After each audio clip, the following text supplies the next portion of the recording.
Oi pessoal, bem-vindos a mais uma aula de biologia. E o assunto dessa aula são os cromossomos sexuais humanos, tá? Essa aqui é uma aula introdutória às aulas de herança ligada ao sexo. Eu preciso que vocês compreendam bem isso daqui para que a gente consiga resolver questões de daltonismo, hemofilia, calvície e assim por diante. Pessoal, aqui nós temos um esquema de cromossomos sexuais humanos. Esse aqui é o famoso XX. E esse aqui é o famoso XY. Como vocês podem ver, o cromossomo X ele é um cromossomo muito maior do que o cromossomo Y. E o cromossomo Y não tem nada a ver com Y, né? Ele não tem formato de Y. Mas o que mais que a gente pode observar aqui? O cromossomo X, pessoal, no caso de mulheres, ele é idêntico, né? 2 cromossomos X.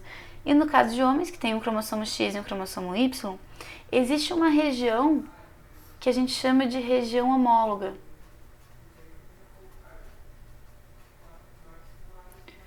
Ou seja, regiões em que o cromossomo X e o cromossomo Y conseguem parear, porque eles compartilham genes, compartilham locos gênicos, tá? E existe uma região que também é uma região que a gente chama de não homóloga.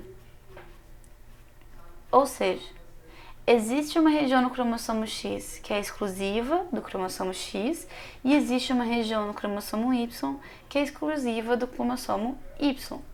Nesse caso aqui, pessoal, nós temos vários genes. O gene da calvície, por exemplo, se localiza por aqui. Depois nós temos o gene SRY, que está envolvido com processos de masculinização, né?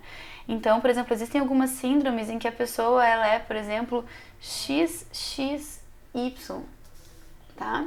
Nesses casos em que a pessoa é XXY, apesar do fato dela ter 2 cromossomos X e um Y, né, uma trissomia que a gente chama, isso aqui, pessoal, não é uma mulher, isso aqui é um homem, porque ele apresenta o Y. Se apresenta o Y, ele tem o gene SRY e ele é passivo de processos de masculinização.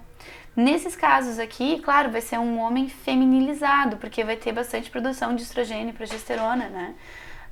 Aliás, de progesterona, mas, enfim, na verdade, baixos níveis de produção de testosterona.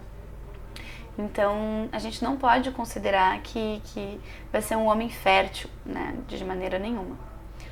Bom, seguindo o barco, pessoal, como existem genes que são exclusivos dessa região aqui, a gente diz, pessoal, que existem genes, por exemplo, como o do daltonismo, o gene da hemofilia, tá? Algumas características, pessoal, que em mulheres podem aparecer, por exemplo, 2 ordens. Uma ordem dominante para hemofilia e uma ordem recessiva para hemofilia. Ela tem uma região que é homóloga.